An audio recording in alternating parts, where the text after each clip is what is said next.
All right, everybody. Hey, this is Leonard back again with the Run the Hammer podcast, and number three of three today. Man, this has been a lot of fun. I tell people all the time as they're talking, I'm taking notes because I learned so much um, just listening to what these guys are going through and saying, "Yeah, that makes sense now." Yeah, we can do that. So, even an old coon like me can learn. I really enjoy this time with coaches because you just find out things that they're doing that you maybe one day can implement and everything, and hope that some of you are um, would getting some value from it. Let me start off by saying that on Wednesday we'll be having a coordinators podcast where we'll be talking to two of the who I think was two of the best coordinators in the state. One is Harry Cornell from Lower Richland High School, and the other one is Darrell Page, head coach turned offensive coordinator. So that should be an interesting combination and an interesting time to play. Head coach would tell you all the time that you're only as strong as your coordinators are because they do take a lot of the weight off you if they know what they're doing. So we'll be talking, and for you guys who are uh, striving to be coordinators, that would be a good show for you to sit down and listen to and just learn from what these guys do and everything.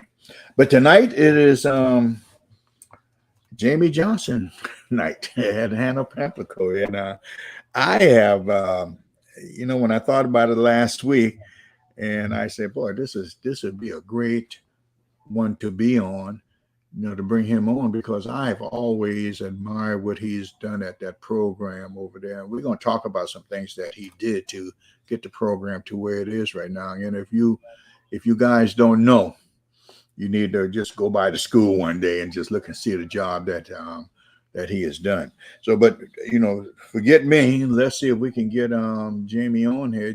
I know y'all see his face. So, what I'm going to do is take my ugly face and make it. Oh, wait a minute. Let me do this right here.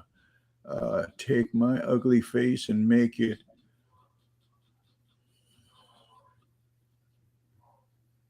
Yeah, let's see. Let's do it this way. There we go. Now, here we go. Tell you what, technology has never been one of my biggest things. Welcome, Jamie. Let me Hey, tell Coach, you, man. I I appreciate you having me on, Coach. The man, legend himself. yeah, it's an honor to have you on, man.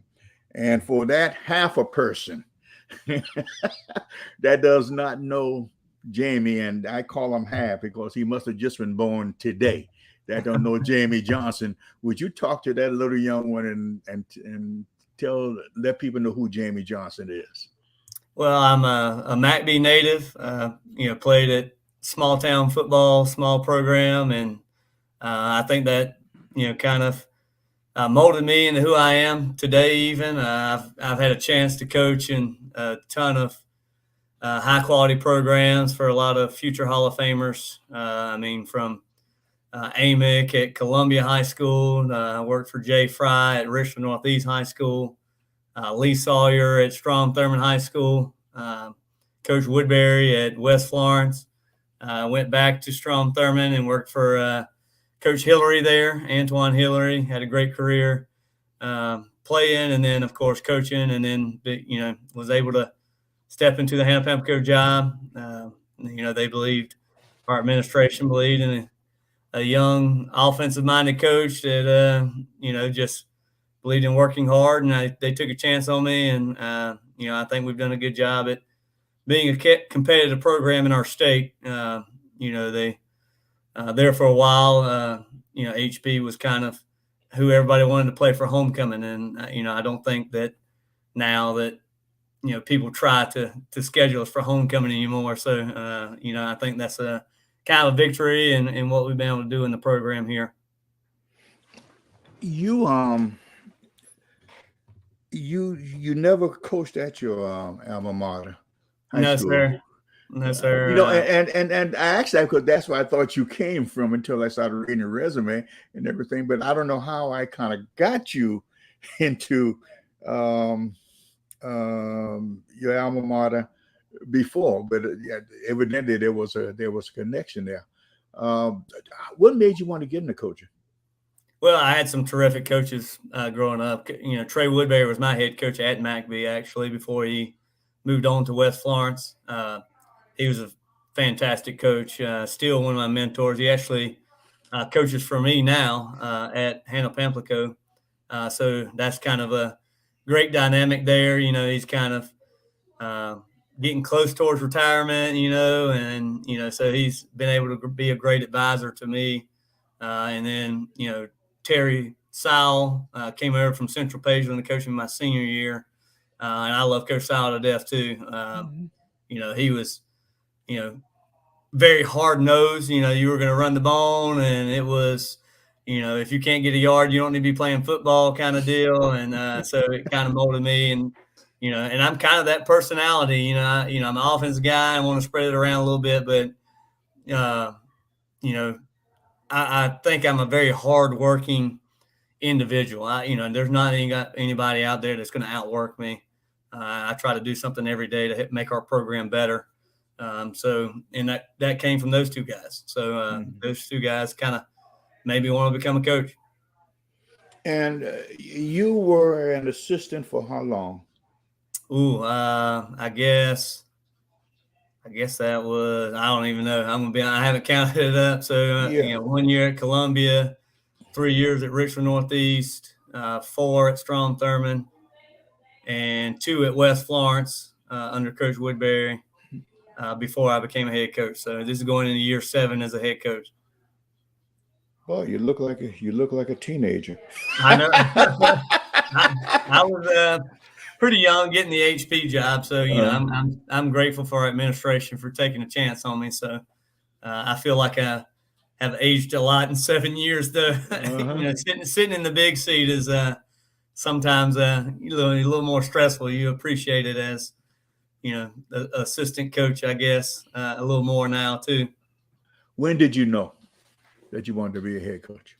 When I went back to Strom Thurmond, that year under Coach Hillary, I was like, I think I can, I was his right hand man and his offense coordinator and stuff. And Mhm. I was OC at West Florence for Coach Woodbury. And I knew that, like, hey, I think I can do this. I think I can run. I've been under some great ones, my time at Strom Thurmond, my time at Richland Northeast and West, was invaluable. It really, I was lucky to have some great mentors, to Mhm. even find out all the small stuff. That I'm amazed now how many young coaches, don't know how to paint a field, for example. Don't know how to pull a string and mix paint, do all that kind of stuff. So I think it was a great experience, and I think like Coach Sawyer and some of those guys for taking a young eager guy, eager to learn, and train them up, take them under their Mhm. wing. So I've learned more football sitting around the pool at Coach Sawyer's house than a lot of people would, probably would forget. So, Mhm. some of those times I wouldn't change for the world. How's Terry doing now? I haven't seen him in years. Coach Sile, Yeah. he's he's had some health issues. He's getting around though. I think he still enjoys football and going to some games.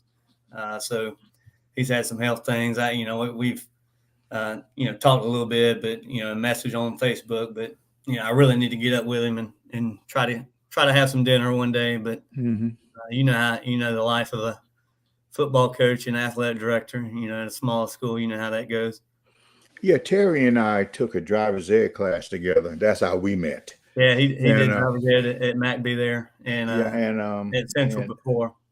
and we just sat and talked about football and talk about things, and we ended up playing each other. We just got to playing each other, and I think we played 3 times, and I made his year in one of those years. He beat us, and that's when he went on a roll.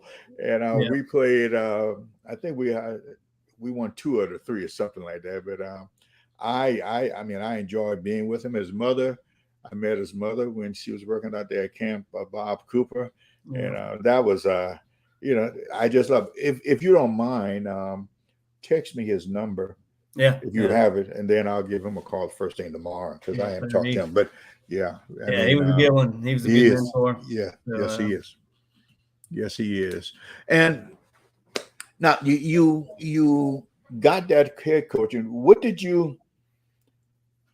I mean, I had an aha moment when I became a head coach. I was, and I mean, I was just 3 or 4 years an assistant, and I got the head coaching job. And what did I get myself into? Did you ever have that moment, or were you expecting what you got?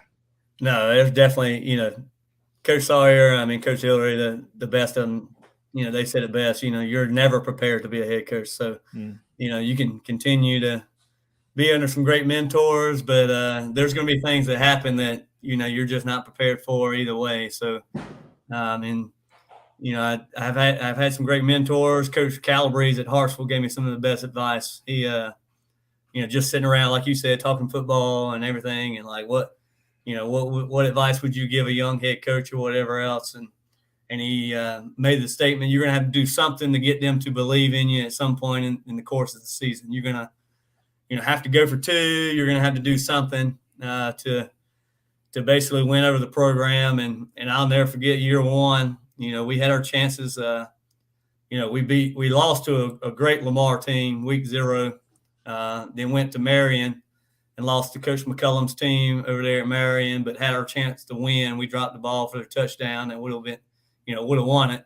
And, we had the bye week. We gathered the troops, but then we come back from that and we played Johnsonville at home, Coach Lineberger's Johnsonville team. And really, they dominated the game the most of the time, but somehow we got a chance to win it at the end. And I went for 2, and we ran a little trick play and got it and won the game. And, they hadn't beat Johnsonville in like 7 years or something like that. So, and that's really when the program really took off.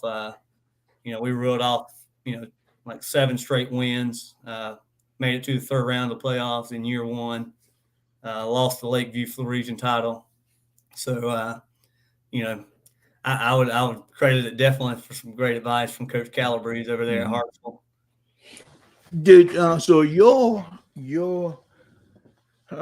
kids getting used to, what's the word I want to use here? Getting used to you didn't take long. They bought into you almost right away because you're always going to have those distractors and everything. Well, it was too, and it's a unique situation that I was the 5th head coach in 5 years. Wow. They had a new head coach every year of their career, and they were. I had to recruit the hallways a little bit too because there were several players who were just tired of having new head coaches and they didn't want to play anymore. So that first year we had a good group that worked hard. We only had 22 players, but they got after it and they worked every day and started believing and really, I'm a big culture over strategy guy. So, we kept preaching the family and I think they didn't have anybody who, kind of treated it as family. So, this young guy coming in and I said, this is who we are and this is what we're going to be. And, I'm not going to leave after year 1. So, you can trust. And then when I did stay in that, the program, in the community and everybody really like, hey, okay, I think this guy's for real and he's going to stay a while. So, like whenever you're successful, I mean, people want to go after you or whatever else, but we got an unbelievable community here and great kids and, I played small town ball and there's just something special about, 1 and 2A football. So, we've just had a great administration who's bought into the vision. I joke that, they joke that, hey, where's your superintendent? Where's your principal and all? Where y'all getting all that money from? And I was like, I don't know where he gets it from, but we know how to spend it. So, as long as he keeps finding it, we'll figure out new ways to spend it.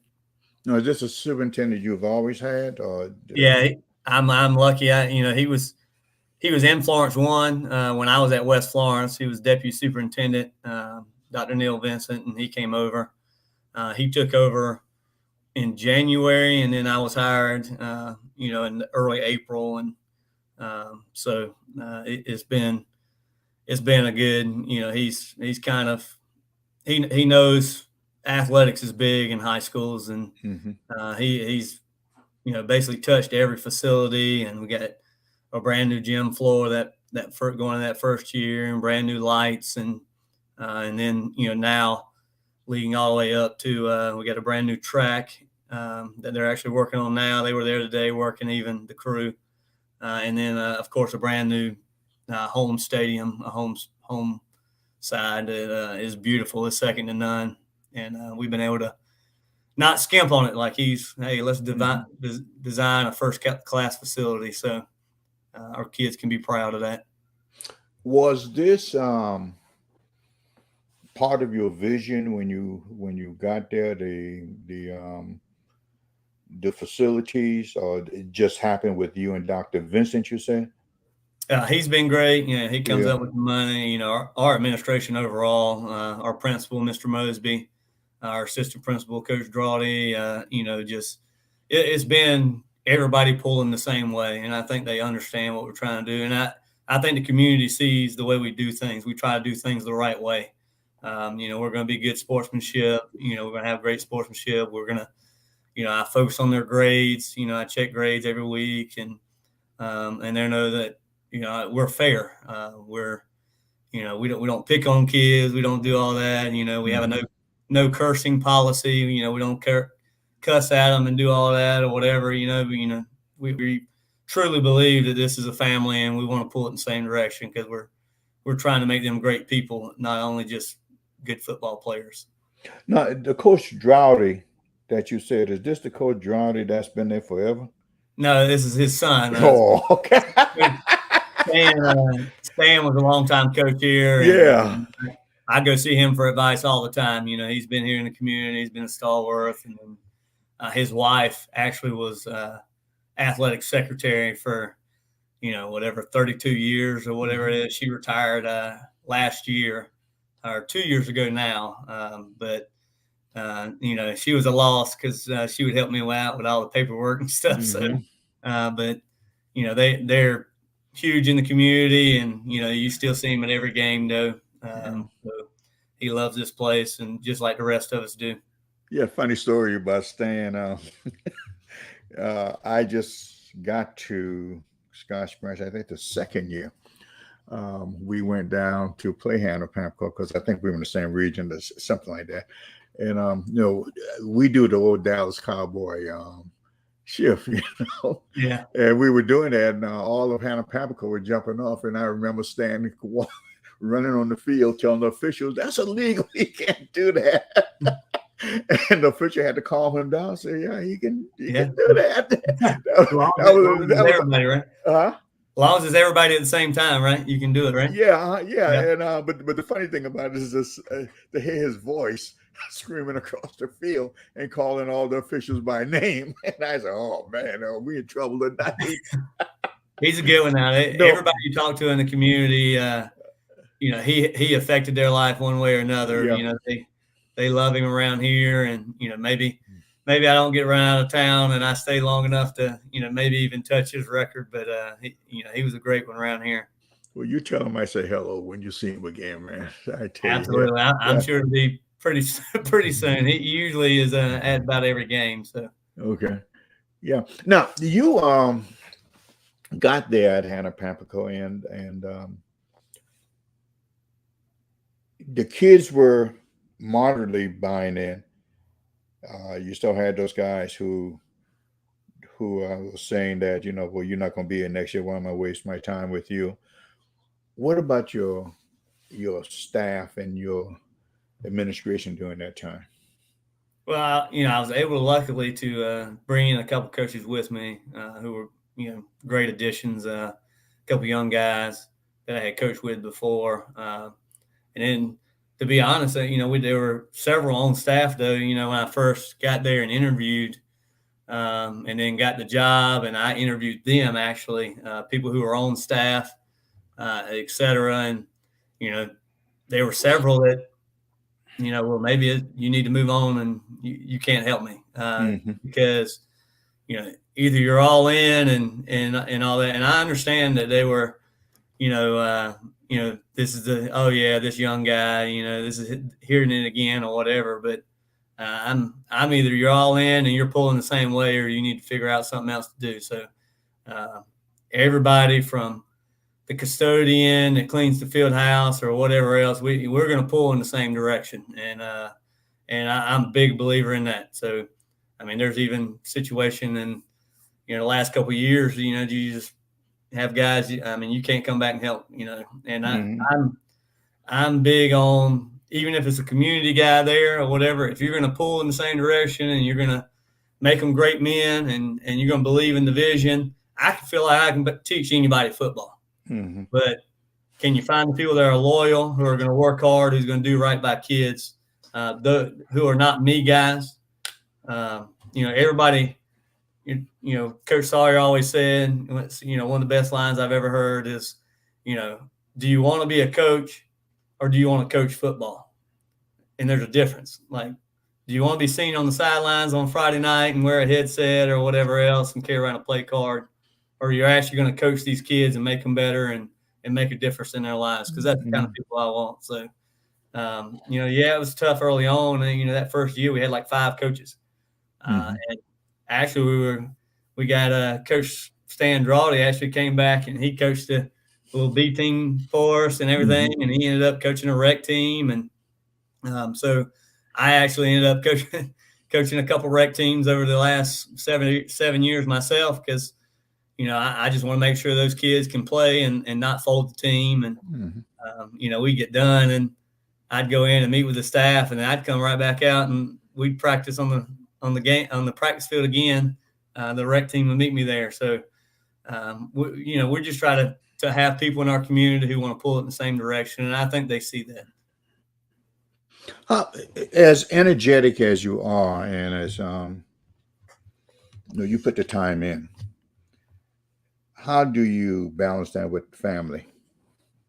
Well, I mean, it's just me and the dog right now. So, my family, my parents still live in McBee, outside of McBee, in between McBee and Hartsville. And my grandparents, my aunt and them, live in Darlington. So I try to go see them a bunch. My grandmother's actually in bad health. So I try to, I've seen her a bunch, before football season started, because I try to do all that. And I probably need to find a little bit better balance myself, to be honest with you, because, I feel like if they would let me have the dog, I'd probably sleep in the field house. I'd probably pull a cot in there and sleep there. But, it's just I can't turn it off, and when I come home even, it's, well, I need to do this and I forgot to do this or whatever. So for a young guy, don't sleep very much. I think I'm got that old guy, wake up early and drink the coffee, and I'd like to cut the grass before school even starts. So,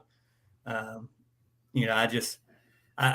should balance it better, and I probably need to go see somebody about how you balance it better. But I also, like, my assistants have families, so a lot of that is I try to take stuff off of them. So, I don't mind doing the laundry, and I don't mind, cutting grass. That's kind of my peaceful time anyway. And I don't mind painting the field and all that kind of stuff, because that gives them time to their families. Even walk through on Thursdays, only me and basically our defense coordinators go to practice. So all the other assistants, hey, that's time for you to go be with your family, run to the bank, whatever you need to do.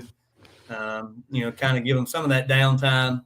And then, most of them end up coming back for the JV game anyway, but it at least gives them about 3 hours that they can go, like, do something or pick their kids up from school or whatever. I just try to help our assistants out in that way. You had to deal with teachers when you first got there. How was it then to now? Well, we tried to get them to buy into what we do too. So we really, you know, a lot of the things we did, you know, the teacher appreciation, the wear the jerseys on Friday.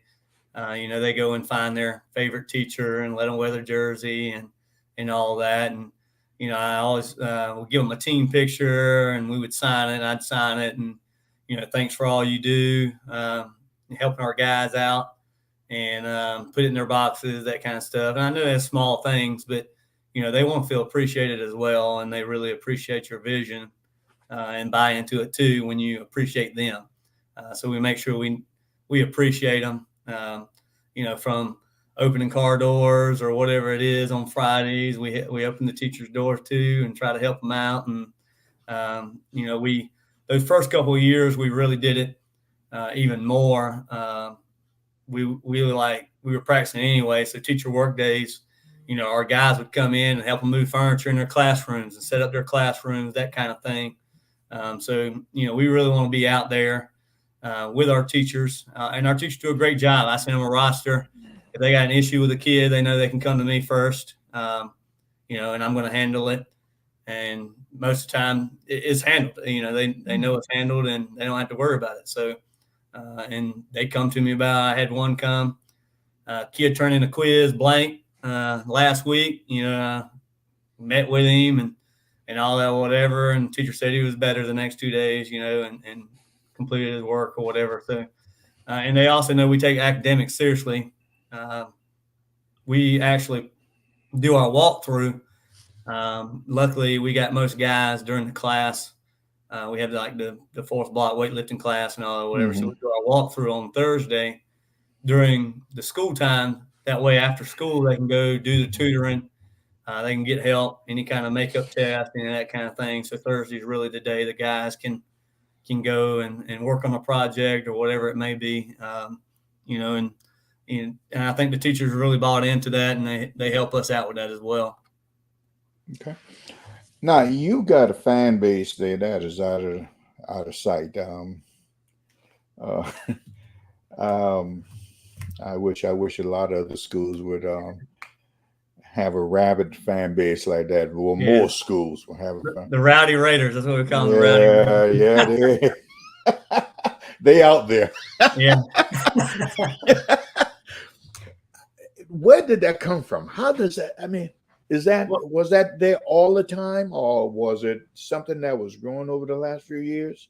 Well, I think we've always had a fan base in the community that's been hungry for success. Mm-hmm. You know, and it's not just, I mean, what we've been able to do the last few years. It's been every sport. I mean, now, I mean, everybody has bought into the vision and we're pulling the same way. You know, our basketball team has won the region the last 2 years. You know, we got a dynasty in tennis. I mean, Coach Turner has won 7 straight region titles in boys and 6 straight in girls tennis. We won the region in track last year in boys track, the year before in girls track. You know, we really are not just, you know, one sport or whatever. You know, we're a tough out in a ton of sports, and I think our community sees that their investment is paying off, like in our kids and in facilities. You know, now we've done our share to try and amp them up. You know, that first year, I went out and bought like cowbells myself and gave them to the fans, and we do different themes every Friday night. And, you know, I've even gone into the cafeteria and stood on the cafeteria table to hand out, you know, glow sticks and stuff like that to our students to encourage them to come. And mm-hmm. So I'm excited that, you know, we had the little home side there, you know, and you really couldn't rope off like a student section or any of that kind of thing. So I'm excited for the new stands that we can have a dedicated student section that can beat on the aluminum and make as much noise as possible, because I think it could really, really be a really tough place to play moving forward. I mean, that Lakeview game last year at home, it was unbelievable. It was the most packed I've seen that place. But hopefully we can continue to do that moving forward. Talk about your kids now. Obviously, you had immediate success when you got there. Has that success been at that same level, or did you have some downtime in there? Then all of a sudden you rise up again? Well, a small school, you're going to cycle through some talent. You're going to have groups that really you build around to have a good run at it. That first year we had a sophomore quarterback, Eric Mays, who ended up having a stellar career. We winning as quarterback, right now that I know of in school history, and we could build around him. We were unfortunate that we got moved up to 2A his junior and senior year because we really thought if we were building around that group that we could make a run at a 1A title, and we still played for the 2A region title. At that level, we went 8-2 in the year, lost to a great Carvers Bay team. Had Janaz Sumter in them; they were unbelievable. And but we really thought that group could take us to the promised land. And what makes it worse is Lakeview. We beat them that year, and we beat Green Sea, Green Sea ended up going on and winning the state title that year. So we had a great group, and then after that group, we kind of were down, but we were still 500. In 2A football. And then eventually, we went, of course, back down to 1A. And we got a great group right now that's a young group that we can build around again. So I think, we had a ton of freshmen that played and got meaningful time for us last year, and they're all sophomores now. And we still having our growing pains a little bit. We lost a tough one Friday, but I think, the future is very bright. I think there's still a great group we can build around and continue to get better with. You played last year, and I think I remember you saying that you played last year with a bunch of 9th and 10th graders. Yeah, we had basically we played in some shape or form, 16 to 17 freshmen. One ended up, remaining on the B team or whatever, but 16 freshmen and not very many seniors or whatever. And it's the same this year. We only have 6 seniors, and we only have, I think, 7 juniors. So we got a ton of sophomores playing, and and they're a great group. They come to work every day, but they're still, you forget sometimes they're still pups, even though they did play last year. And we only got 8 games in last year because of still some games getting canceled with COVID. So there's still a few of them. It's got to grow up a little bit, and but I think they're a great group, and they come to work every day, so they make it enjoyable. What are your numbers like? They're down a little bit. I mean, we got 30 on the varsity, and B team's got 31, I believe it is. They're down a little bit, and everybody I talk to is kind of saying that too. Numbers are down a little bit everywhere. I think it's too easy for kids to play in the air conditioner now and find other things to do. But some of it is too, you're going to, especially in our area, and the PD and, basically everybody has like a B team now, like a 7th, 8th, 9th grade, and you're going to lose either some of those sophomores who don't want to stand on the sideline, or you're going to lose a lot of those 7th graders. But at least the 7th grader can go play rec ball. They don't want to stand on the sideline. So, hopefully, Coach Hodge has done a lot of work on that 6-quarter rule. Hopefully the league takes that back up again. I heard it's going back to the medical board and all that kind of stuff, I think next spring. So, maybe that, I hope it passes, because, I think it would be invaluable for, 2 and 1A teams, especially numbers wise, to get those guys some experience on Thursday night, and then be able to dress out on Friday night. So we're not the ones taking advantage of it. So yeah, it was. I thought it was good when they first got started, and then we got some people who just went crazy with it. And I think one of the things they could do is make that just a 1A, 2A rule. That's and maybe maybe as well. Yeah, and then the rest of the guys, y'all just play as normal, because if you don't, then you're going to have more injuries doing it the way you are doing it, or you're going to cause teams that are going to just dissolve, because the numbers are going to dictate everything. I mean, So, like right now, I mean, if we got up big in the game or whatever, there's just a lot of positions we just can't take anybody off the field. I mean, mhm. they're getting more reps than if you would allow some of those B teamers or whoever to dress out both nights. I mean, Yeah, those guys could be getting reps in, one way or the other if we were down by a lot or if we were up by a lot. So they could be getting some good game time yeah, experience. yeah. We experienced that when even during the heyday of Scotch Branch. Believe it or not, we had no more than 24, 25 players during that whole period of time, and and we had trouble just. We had to play everybody because we didn't have the bodies to put in. We did the best we could. It wasn't that we were trying to run up scores, which I don't like at all. But we just didn't have anybody to play. We would take those other players out, but something has to be done. It has to be a happy medium there so that we can take care of these kids. If everybody get the egos out of the way, Absolutely. and just start thinking about the kids. And I'm sure everybody's thinking about the kids, but they're not babies.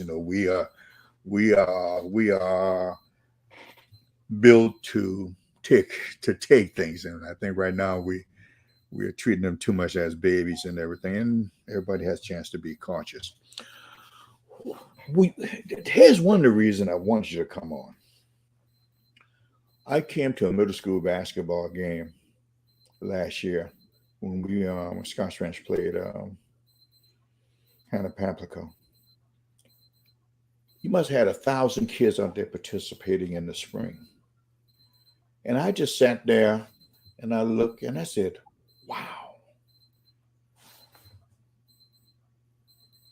Was that you who brought that energy there?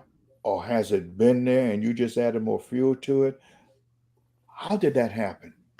I mean, I think they've always wanted to, be good. Coach Stan Drawdy had some unbelievable years, and he had those great teams. The late '90s, early 2000s teams. They were as good as anybody. Went undefeated and lost to Lamar in the lower state championship. And I think they've wanted the hunger for that success, and and I've had a lot of parents say, they were one, for example, they let their kid play this year. He never played football. He's playing on the B team. But she wanted to be a part of that like family atmosphere and how we do things. And she was cautious about letting him play. And now they're all in and they're at every game. And, they went into a little B team jamboree the other night. And, they've helped feed us pregame meals and that kind of thing. So, I think there's plenty of community support. I think they want their kids to be active. I think they want their kids to be out there and doing something. But I think they also trust us with their kids is the other thing. I think they know we do things right. I think they see them grow as young people, and I think we've had a lot of players be successful after graduation because of it, because the way we do things.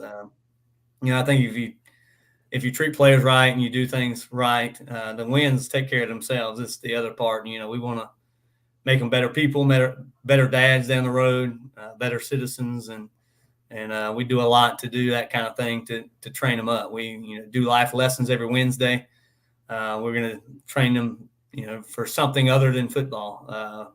We talk about all kinds of other stuff, whether it's how to treat women, what the best do. Last week was what the best do to be the best, what all these people who are dominant and what they do, what kind of traits do they have to be the best, because we've got some great kids that one day they go to continuum right now to learn welding or whatever, and that's what they want to do.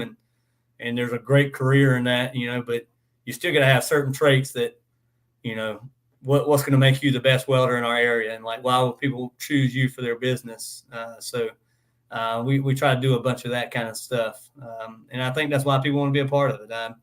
We've been lucky to score a bunch of points, so we've been kind of fun to watch the last few years.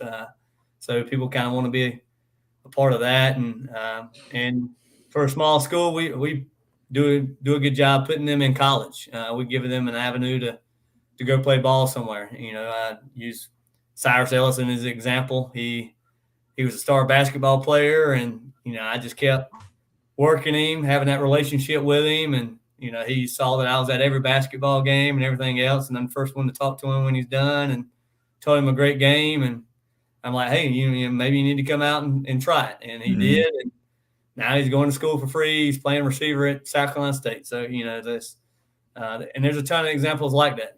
We've been able to build relationships with kids and get them excited about it and come out. And I haven't had a kid yet that I don't think has regretted it coming out and being a part of it. Does the rest of your you are the athletic director there, right? Yes, sir. Does the rest of your coaching staff feed off of you? Because when I came out there, there were 6 million tracksters out there. There was 500 baseball players. You see where I'm going? Yeah. The participation. How did you get? Is it that you hire good people to build those programs? How did you get it done? Oh, we have some great people, and I think the leadership starts at the top, from our superintendent to our principal, assistant principal. I mean, everybody. They see the importance of athletics, and we have them out left and right, all over the place, and and it starts with a vision, though. There's certain things we're going to do. We meet as a coaching staff and as an athletic department, and we kind of say, like, hey, we're going to pull this way, and everybody's kind of bought into the family thing. We talk about family standing for faith, attitude, mental toughness, integrity, love, and you. And they've all kind of rallied around that. Our coaches got shirts with it on there, and our kids' shirts, and they really love it. I mean, and if you go to HP, and it really is a family atmosphere. Mm-hmm. We all root for each other and are each other's kids, and all our best athletes play multiple sports. So we share athletes, and I think we do a good job sitting down and planning, like, okay, well, y'all are going to go run this day, so let's make sure that we don't work them, like in the summer. We're not going to go out and condition our kids at football as hard if we know that they're going to go play open basketball at Carver's Bay or whatever. So, I think that's how we've been able to be successful, is we've shared those kids and allowed them to have fun with it and play everything. And, we got several kids that play 4 sports. So, I enjoy watching them compete, our kids, and I want to see them successful in everything. So we're going to make sure that we give them that opportunity, whatever it is they want to do. We want to make sure that, they're excited about it, that they have a nice Nike uniform on, and they have fun with it. And we recognize those kids. And it's been stuff like, we have whoever wins, teams win, they recognize the grit player of the week. So whoever had, maybe gritted out a tough performance to really help the Raiders win, that kind of thing. And we put it all over social media and, make a graphic for it and that kind of thing. So, I think our kids want to be a part of stuff like that. They kids today are different than me even. And I know back in the day and all that or whatever, they want to see their picture out there, and they want to be on social media, and, they want to, have a hype video and all this kind of stuff. And we're going to try to do whatever it takes to get them excited about playing for the Raiders. You mentioned sharing athletes. Is that a athletic philosophy, or is that an expectation? Is that something that needs to be talked about? I mean, how do y'all do it? Yeah, we definitely talk about, like, sharing the athletes and how to figure out between the coaches how to share the athlete for practice time or whatever it may be. It might be, hey, after they have me for weightlifting 4th block, that they go out and maybe run their track events then, if they're playing baseball. So, I think we've done a good job at letting those athletes do whatever they want to do, whether it's, we've had some that play golf, but also run track and everything. So we've been able to work out those times to do that. Our best athletes, they have to play everything. I mean, for us to be successful in football or basketball or whatever it is, those good athletes better be playing everything. So when I first got there, we started the Triple Threat Award. I give it out every year. So it's kind of whoever plays 3 sports is going to get a plaque at the banquet. So we're trying to encourage that, like, hey, you play multiple sports. We try to recognize those athletes to do everything, and they look forward to those Triple Threat Awards. That plaque, you wouldn't be surprised on. You're kind of surprised about how they do it, and then the senior banners, we've done that, and the kids want to do all that to get multiple pictures on this big senior banner and banners they get to keep. So we try to do just things like that to make them want to be a part of everything. So a coach would not be a good fit if he's just thinking about his own sport. No, is that what there's still some sports that and it's not the coaches, it's the kid. They're like, oh well, I'm a softball only kid, or I'm a whatever. I'm like, well, at a small school like you, that good softball player probably should also be playing girls basketball. Like, hey, why don't you give it a shot, or why don't you play volleyball or whatever, and it's done it. We've had a ton of, like, softball girls, for example, are now playing volleyball, or they're going out for basketball. So that's where I think we've grown tremendously as an athletic department, and that's why we're in the region in a ton of sports. I mean, we're competitive in every sport. Well, that's fantastic, man.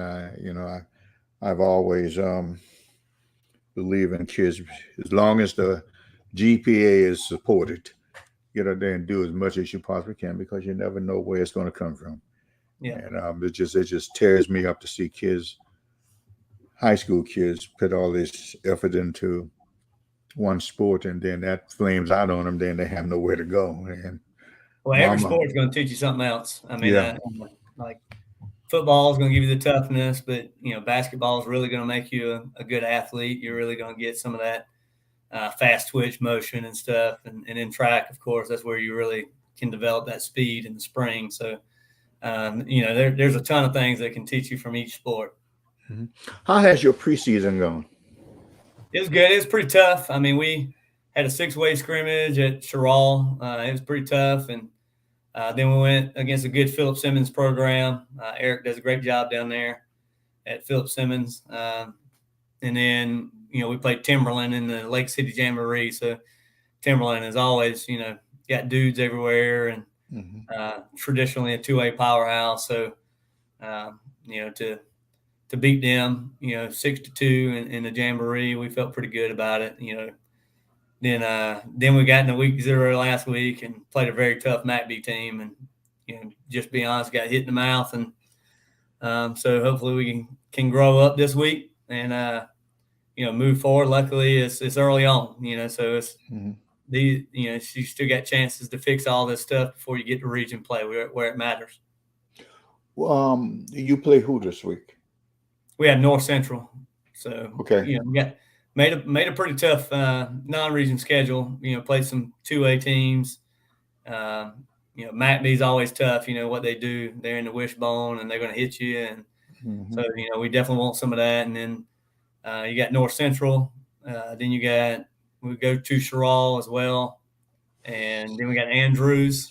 Coach Durham does a good job there, and then we're got East Clarendon and Johnsonville. So Johnsonville, again, those are 2, East Clarendon and Johnsonville, kind of our local rivals. So those would be tough games as well. What region are you in again? We're in Region 6A. So basically the SEC East of 1A sports. We got, Lamar and Lakeview, Green Sea, Loudoun, and us. That crew. Yeah, okay. In every sport. I mean, it don't matter what it is. Yeah, it doesn't matter. I mean, you got to come out playing.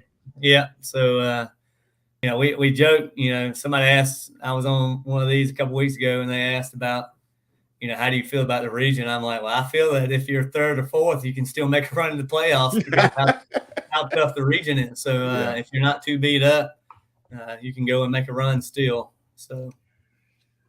All right, Jamie. Well, we're winding down. Boy, time flies, man. Flies when you're having fun. Yeah. Let me ask you this. I ask everybody this question. If you looked at all the podcasts, you should know what's coming up. So, um, there are people. Well, let me put it like this. If you were to spend an hour with a coach, anywhere in the country, you had 1 hour to spend with that particular coach, who would that be? And secondly, if you were to spend 1 hour with any individual in the world outside the coaching field, who would that be and why? Well, if I had, I mean, I love, what I'm a Gamecock. I went to Carolina and South Carolina Gamecock or whatever. But I love a ton of what Dabo does at Clemson. I think I'm very similar in, cultural beliefs. So if I had a coach that I could just follow around all day, that's probably who it would be. I want to see how he does every single thing. Because he talks a lot about the same things. He wants everybody on the same page. He meets with the janitorial staff, and he meets with everybody in the program from the top to bottom. So I would like to hone in on that. He would be a good one. If I wanted to laugh, I probably would go after Mike Leach. I think that he's hilarious. I read all his stuff and watch all his podcasts and all that kind of stuff. Maybe one of these days I can take his class. He teaches the warfare and football class there. So I think it would be awesome to kind of audit that class. And then outside of it, I think with the way my time is and everything else, I think I would just love to hang out with my dad and my family or my granny or whoever, outside the coaching profession. I think it would be awesome just, have more time, but sometimes that it gets away from you. I know I need to back off a little bit and maybe enjoy, smell the roses a little bit more or whatever. But, sometimes the grind gets you a little bit. Mm-hmm. Okay, well, great, man. That's two great choices right there. Well, we at the end of it, and let me say this up front. I really appreciate you coming on, and I am honored. I appreciate you having me. I mean, know. you're a legend in your own right in the state, and there's no doubt Hall of Famer. So I love being a part of it. Okay, so have a good week of practice, man. I appreciate it. We need it. We need it. I'll be watching from afar. I appreciate it, Coach. Thanks, sir. Thank you. Have a good night now. Okay. Are you already home? Yes, sir. Yeah. Okay. Well, you don't have to go out again there. Okay. Have a good week, man. You too. Appreciate it, Coach. Okay. Bye-bye. Okay, guys. That was Jamie Johnson, Pamplico High School. Wow. Another young line who's doing it the right way and getting that thing. Guys, you got to see this guy program. We didn't talk much about football, but you got to see his program in action. I mean, when I went out there just to a middle school game and saw all the participation of kids in his program, it just blew me away. Well, on Wednesday, we got the coordinator show coming up at 7:30. We got Harry Cornell, Laura Richland, defensive coordinator, and then we got Darryl Page. Here we go missing getting these Florence schools mixed up. Either South or West Florence offensive coordinator. I'll get it right one of these nights. But I really appreciate everybody being on. And gosh, I had a bunch of fun tonight. Got to listen to 3 great coaches this evening. We got 3 great ones coming up next week, and be on the lookout for the post through Facebook, YouTube. And if you go to YouTube, share and like. I mean, you can share all of these podcasts. They'll be up forever. And share it out to everybody, because these guys are dropping gems for you young guys, number one, who want to build a program, and for you old guys, older guys who are looking for an answer to get jump started again. So listen to them, and y'all have a good weekend, and just grab somebody and tell them you love them tonight. Good night.